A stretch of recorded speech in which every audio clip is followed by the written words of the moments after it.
Boa tarde, tudo bem? Como estão as coisas por aí? Minhas amigas, meus amigos, que temos nos acostumado, colegas de classe, diante de um mesmo mestre, a buscarmos o conhecimento da vida, das leis da vida, por quais caminhos Deus opera na criação. Com esse conhecimento fora, buscamos também nos autoconhecer, porque o conhecimento é uno e integrado entre si. E como ele também é uno e integrado com a prática, não há conhecimento real sem a prática. Além do conhecimento e do autoconhecimento, buscamos aqui nos estimular à prática do bem. Ambiciosos. Somos ambiciosos. A ambição parece um pecado, parece um erro, quando na verdade a ambição é como qualquer ferramenta, ela é neutra. A vida é movimento, então querermos nos mover não tem nada de ruim, ao contrário. Quem fica parado no meio de um rio caudaloso só pode ser arrastado pela correnteza.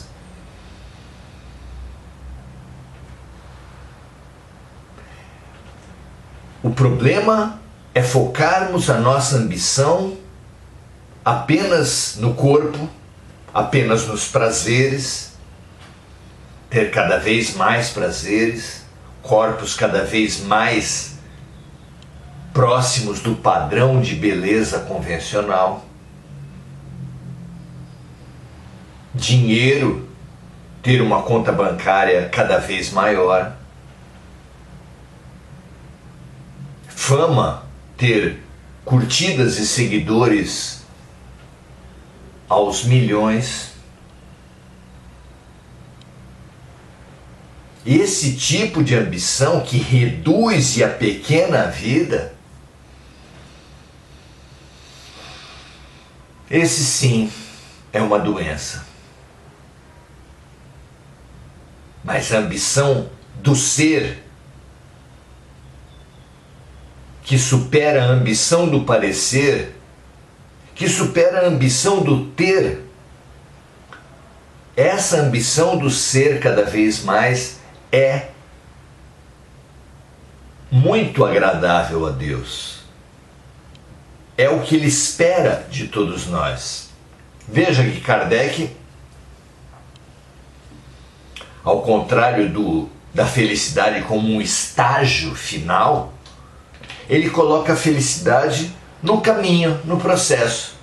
Disse assim: conhece um espírita por ser hoje um pouco melhor do que ontem, por ser amanhã um pouco melhor do que hoje.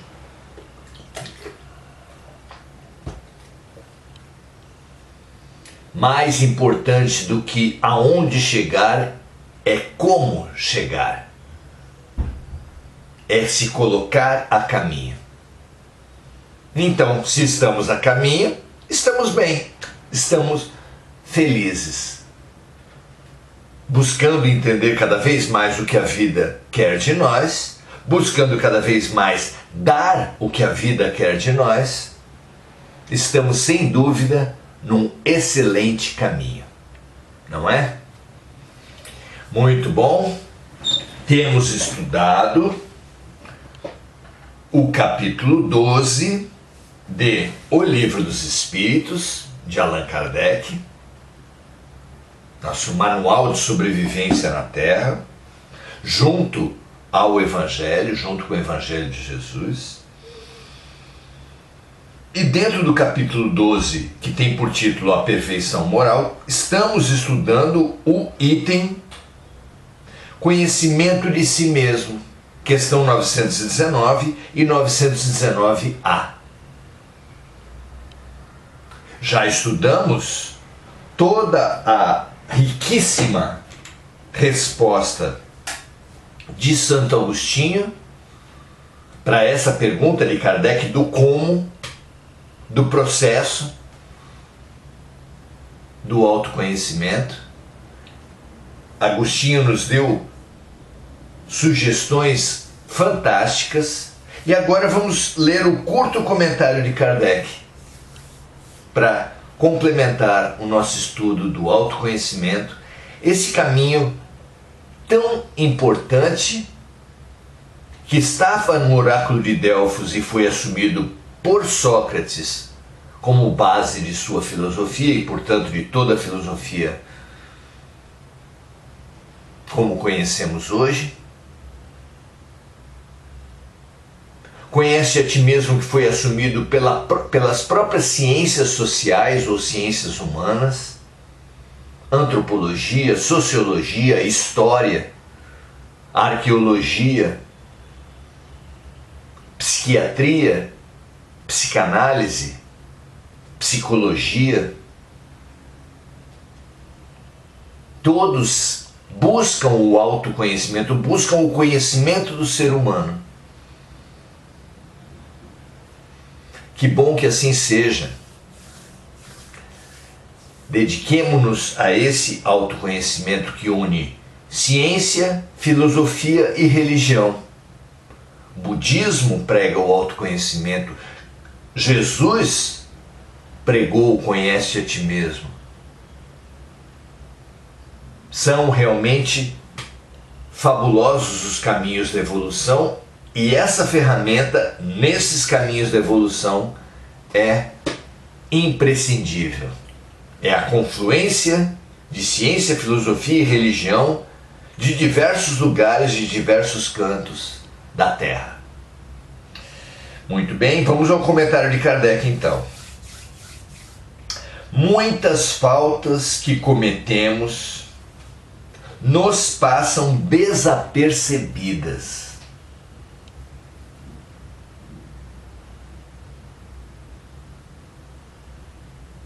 A pior doença, vejam meus amigos, a doença mais desafiadora é aquela que não supomos ter.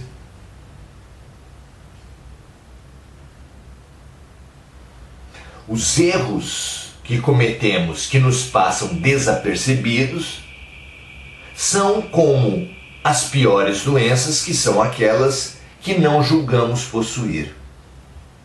Pense a respeito disso. Se, de fato, seguíssemos o conselho de Santo Agostinho e interrogássemos com mais frequência a nossa consciência, veríamos quantas vezes falimos sem disso nos darmos conta.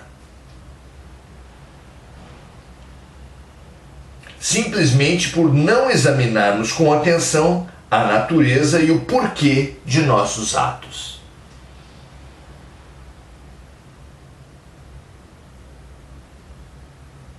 Vejam, amigos, que toda cura exige um diagnóstico. E o diagnóstico nada mais é do que nos examinarmos. A medicina é pródiga na realização dos exames.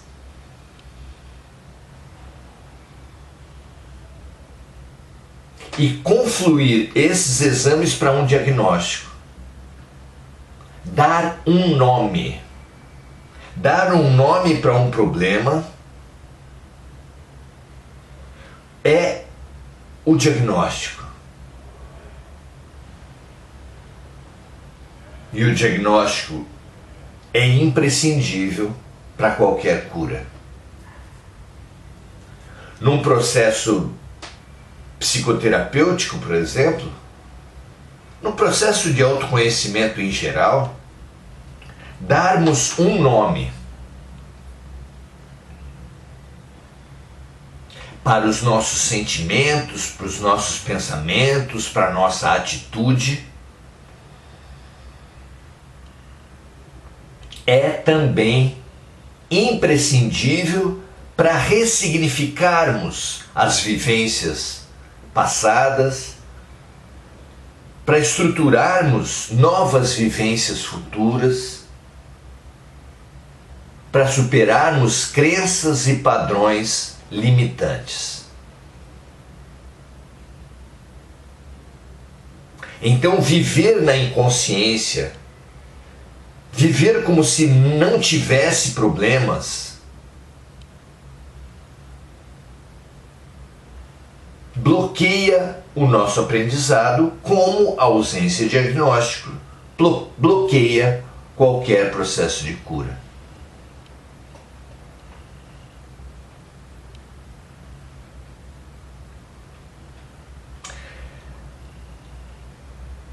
O outro parágrafo dos comentários de Kardec fala exatamente da cura.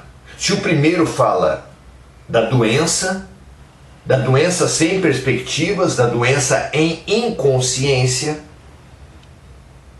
esse segundo parágrafo vem falar da cura, que é a reafirmação, a confirmação da proposta de Santo Agostinho. Diz Kardec assim: fazer esse questionamento é melhor do que o ensinamento do conhecer-se a si mesmo, que muitas vezes não aplicamos a nós mesmos. Dizemos que fulano, cicrano deveriam se autoconhecer, sem com isso discriminarmos, reduzirmos, transformarmos o autoconhecimento numa prática cotidiana. O que Santo Agostinho propõe aqui é exatamente uma prática cotidiana. Ele começa o seu comentário dizendo assim: façam o que eu fazia quando estava encarnado na Terra. Ao fim do dia, interrogava a minha consciência.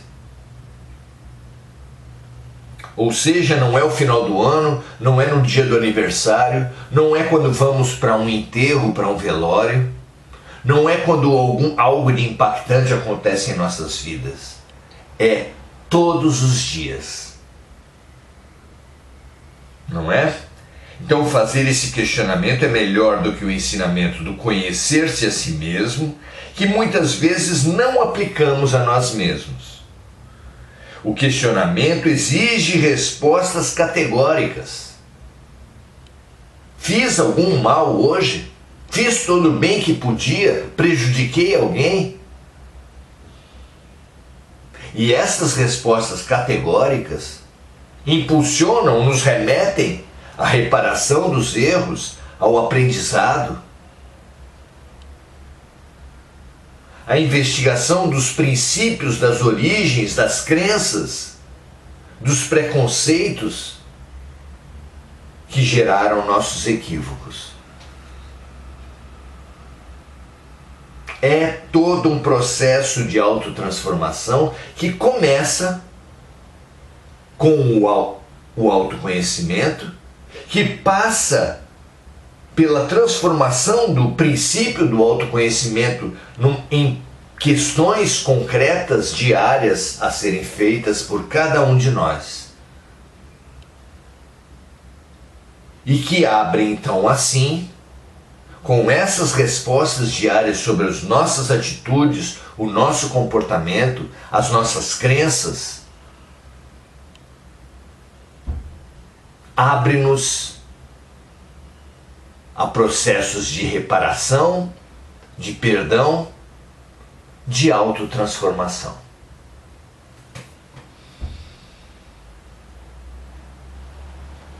O questionamento exige respostas categóricas, através de um sim ou de um não.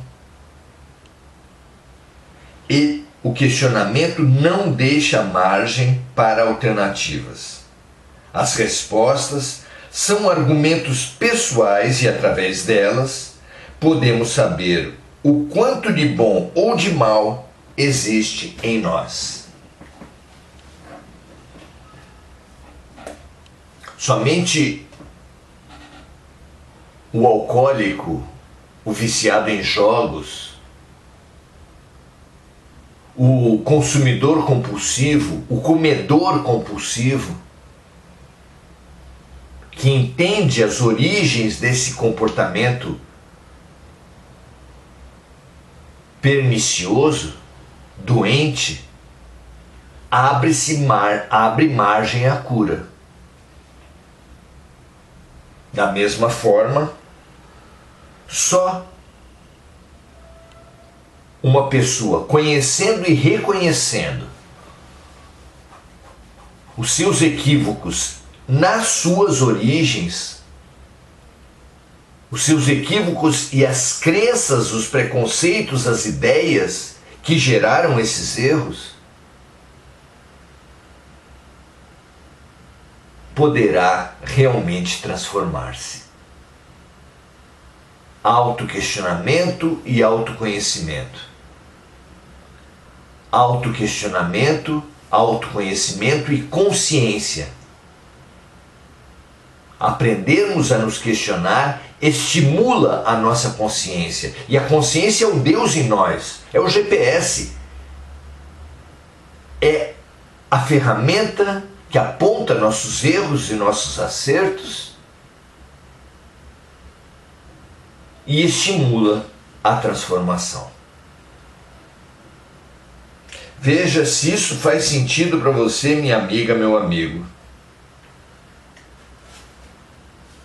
Precisamos, agora mais do que nunca, dessas ferramentas, dessa prática, dessa disciplina de autoconhecimento. E não haja dúvida, aquele que pratica esse autoquestionamento, essa autodescoberta, esse autodesvelamento para a autotransformação, se fizer isso realmente com disciplina, com persistência diariamente, sem perceber, em pouco tempo estará se questionando antes de qualquer decisão. Será que essa decisão que eu pretendo tomar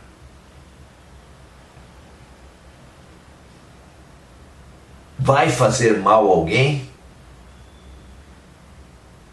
Será que vai fazer o bem ao outro como a mim mesmo? Será que vai beneficiar a todos? Importantíssimo esse autoquestionamento, importantíssima essa ferramenta de autotransformação. Você não acha? Veja se isso faz sentido, se fizer, pratique. É um maravilhoso mestre espiritual, Santo Agostinho, que foi destacado por Jesus, que também, como dissemos, falou e pregou o autoconhecimento, para nos trazer luminosa essa ferramenta de transformação. Que todas as criaturas humanas da Terra consigam superar essa armadilha mental que é culpar os outros, nos desresponsabilizarmos por qualquer erro, raiz das violências, das discriminações, dos conflitos, das guerras, para assumirmos integralmente as possibilidades de transformação, de autotransformação. Em resposta a essa tendência da acusação, do questionamento do outro, da guerra, do conflito, e em estímulo à melhoria individual, foi exatamente nesse sentido que Mahatma Gandhi nos deixou essa pérola fundamental que é: faça em você a mudança que você tanto exige no outro. Veja, meu amigo, minha amiga, se isso faz sentido, adote essa prática. Muito boa noite, Maria Silva, Marco Aurélio Trindade, Maria José Sobral. Gratidão para você também, Gugu Souza, Lúcia Galvão, boa noite, Adelaide Dias, boa noite, Domingos Natalo, boa noite. Mônica Silva, lembrando dos encarnados e desencarnados, na certeza de que nos preenchendo com essa luz, transbordamos luz para todos aqueles que estão em nossos corações, dando também o seu boa noite, assim como Angélica Sayonara, a nossa amiga. Se vocês entendem que essa ferramenta pode ajudar mais alguém, transborde, multiplique, compartilhe. Estimule cada amigo seu, cada parente, cada conhecido a também transformar-se pelo autoconhecimento. Muita paz e muito bem a todos vocês, a todas vocês. E amanhã estaremos de volta nesse nosso curso, onde nenhum de nós é professor, mas onde estamos todos lembrando de grandes figuras, de grandes mestres, na coordenação de todos, o mestre dos mestres, Jesus de Nazaré. Paz e bem, muita paz e muito bem para todos nós. Ótimo final de sexta-feira para todos os amigos.